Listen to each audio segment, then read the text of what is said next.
जो हो रहा है, हम और आप एक हिंदू राष्ट्र में जी रहे हैं, ये जीता जागता हिंदू राष्ट्र ये है। देखिए, सबसे बड़ी बात यह है कि धर्म पर आधारित जो भी समाज होता है, धर्म पर आधारित जो समाज होता है, उस समाज में बराबरी नहीं होती, क्योंकि लोकतंत्र की पहली शर्त यह है कि हर नागरिक बराबर होगा। सबसे बड़ी बात यह है कि जो भी देश और सिस्टम व्यवस्था धर्म पर आधारित होती है, उसमें गैर बराबरी होती है। आप मुझे एक साल हाथरस मामले के बाद में क्या हुआ और कैसे, मैडम एक कैसे पत्रकार क्या कैसे देखते हो पूरे देखिए, मामले को? सबसे बड़ी बात तो ये है कि जब महिलाओं के साथ ज्यादती होती है तो हम उसे महिला मुद्दा बना लेते हैं। जैसे मैंने कहा कि महिलाओं का ये आंतरिक मुद्दा नहीं है, ये समाज का मुद्दा है, ये कानून के राज का मुद्दा है, ये भारतीय लोकतंत्र का मुद्दा है, भारत के लोकतांत्रिक भविष्य का मुद्दा है।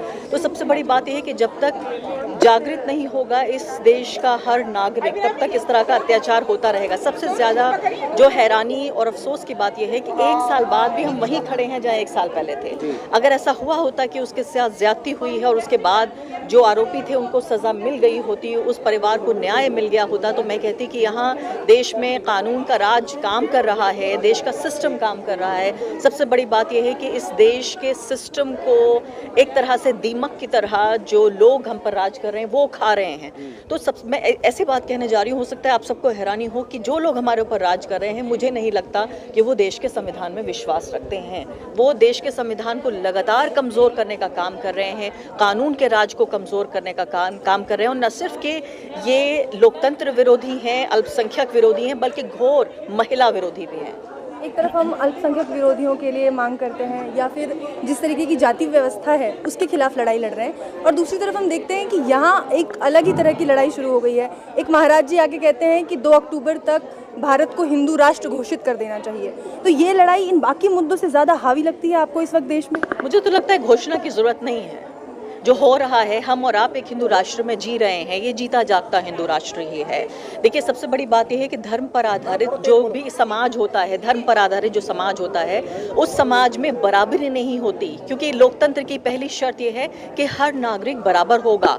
सबसे बड़ी बात यह है कि जो भी देश और सिस्टम व्यवस्था धर्म पर आधारित होती है, उसमें गैर बराबरी होती है। आप मुझे आज बताइए, आप और मैं और यहाँ बैठे हुए हमारे सारे पत्रकार जो भाई बहन हैं, क्या हम बराबरी महसूस कर रहे हैं? अगर बराबर होती हमारी हाथरस की वो हमारी बहन, तो क्या उसके साथ ये ज्यादती होती? तो सबसे बड़ी बात यह है कि इस सिस्टम का कोलैप्स है और मुझे लगता है किसी घोषणा की जरूरत नहीं है। मैम, आपने एक आंकड़ा रेखांकित किया, आपने 2014 से पहले और 2014 के बाद जो स्थितियां बदली हैं उसको बड़ी खूबसूरती से आपने बड़ी अच्छे तरीके से उसको बयान किया। ऐसा क्यों लगता है आपको कि मोदी सरकार के आने के बाद से, मोदी राज के बाद से देश की स्थितियां बद से बदतर हो चुकी हैं? देखिए, पहले जो ध्यान था वो ये था कि संविधान ऐसा नहीं है कि पूर्ण रूप से हम लागू कर चुके थे। संविधान हमारे लिए एक गाइड का काम करता था और हम कोशिश ये करते थे कि हम धर्म एक तरह से प्रधान देश हैं, उसके बावजूद भी हम सेक्युलरिज्म, लिबरलिज्म, महिलाओं के लिए बराबरी, और हम चाहते थे कि एक ओवरऑल एक ऐसी व्यवस्था बन जाए जिससे ये देश किसी तरह से चले संविधान के मुताबिक। तो अब तक हम ये कोशिश कर रहे थे कि हम कोशिश करें कि जो संविधान ने हमें आदर्श दिए हैं हम उनका पालन करें, उनको हम उन तक पहुंचने की कोशिश करें। पिछले 7 साल में जो हुआ है वो ये कि देश के संविधान को कमज़ोर करने का काम किया है उन लोगों ने जिनके ऊपर संविधान को लागू करने की जिम्मेदारी है। तो इससे बड़ी जो डायकॉटमी है वो नहीं हो सकती थी। इसलिए मैं कह रही हूँ कि पिछले 7 साल में जो हुआ है वो 70 साल में नहीं हुआ। मैं आपसे एक सवाल ऐसा करना चाहती हूँ कि हम आज एक कैसे दौर में आ चुके हैं, कैसे समाज में आ चुके हैं जहाँ पे रेप जैसे संवेदनशील मामला भी होता है तो उसमें सबसे पहले जाति, धर्म, अपर कास्ट, लोअर कास्ट, इस तरीके की चीज़ें पहले सामने आती है। किसी हिंदू ने किसी मुसलमान का रेप कर दिया या इस तरीके की बातें पहले सामने आती हैं और बाद में रेप जैसी संवेदनशील जैसी बातों का सामना किया जाता है। तो इस तरीके के समाज में हम कैसे आ गए? बहुत सुंदर सवाल है ये, और ये मुझे झकझोरता है एक महिला के तौर पे, एक भारतीय नागरिक के तौर पर, कि देखिए कि हमारे देश का डीएनए बदलने की कोशिश की जा रही है। जो हमारे सोचने का काम है वो हमने आउटसोर्स कर दिया है कुछ और लोगों पे, कि हम नहीं सोचेंगे, आप हमारे लिए सोचेंगे।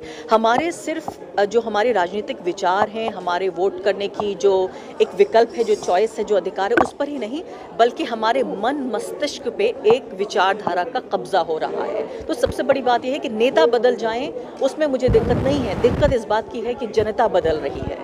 अब हम इस बात को लेके हमें गुस्सा आएगा कि अच्छा ठीक है, तो मेरा धर्म हिंदू धर्म है और लड़की अगर मुसलमान है उसके साथ ज्यादती हुई है तो मुझे गुस्सा नहीं आना चाहिए। चलिए इन लोगों के साथ ऐसा हो सकता है, मैं चलिए दलित हूँ और अगर सवर्ण के साथ ऐसा हो रहा है तो मुझे गुस्सा नहीं आना चाहिए, इनके साथ ऐसा हो सकता है। तो हमारी जो मानवीय संवेदनाएं, नागरिकता भूल जाइए आप, एक मानव के तौर पे जो हमारी संवेदनाएं हैं वो इतने निम्नतम स्तर पर पहुंच चुकी हैं, सिर्फ ये फाड़ करके हमारे समाज में विभाजित करके हमारे समाज को, कि आप दलितों को बांट दीजिए, मजदूरों को बांट दीजिए, आप कारोबारियों को बांट दीजिए, पत्रकारों को बांट दीजिए, सबको बताइए कि आपका धर्म यह है, आपकी जाति यह है, ताकि कोई भी एक तबका यूनाइटेड होकर, एकजुट होकर कोई चैलेंज पैदा ना कर सके, कोई चुनौती पेश ना कर सके। लेकिन मैम हमारा डीएनए तो सेम है। इन सारी चुनौतियों का जो आपने बताई, समाधान क्या दिखता है आपको एज ए जर्नलिस्ट? देखिए समाधान है, आज इस कमरे में जो हुआ है आपको लगता है ये किसी क्रांति से कम है क्या? ऐसे ही छोटे छोटे कमरों में क्रांति होती है। कहा जाता है कि 4 दीवाने मिलकर दुनिया बदल देते हैं, यहाँ 4 नहीं 40-50 दीवाने मौजूद थे।